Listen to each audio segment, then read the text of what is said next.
A vast majority of Canadians say vaccines should be mandatory for children entering school. That's according to the latest poll by the Angus Reid Institute.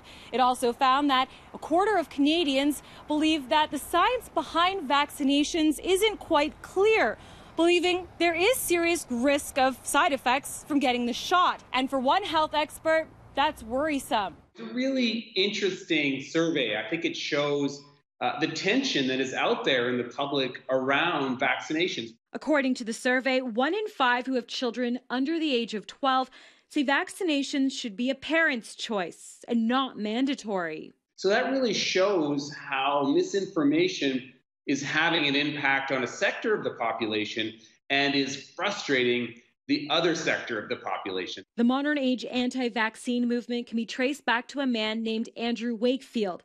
The former doctor linked vaccinations to autism. He was later removed from the General Medical Council and is no longer allowed to call himself a doctor. Timothy Caulfield, a professor in health, says that movement could hurt the population, pointing to the recent measles outbreak in Canada after an unvaccinated child contracted the disease while on a family trip to Vietnam. 33 students and a staff member at several Vancouver schools were later barred from attending classes because they weren't vaccinated or couldn't prove that they are.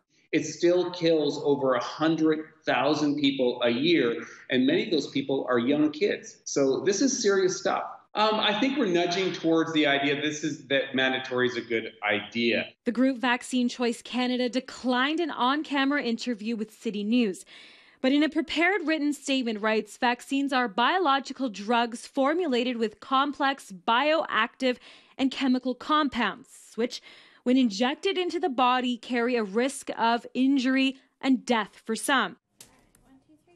The measles is highly contagious and can spread on surfaces and through the air and can come with some serious complications.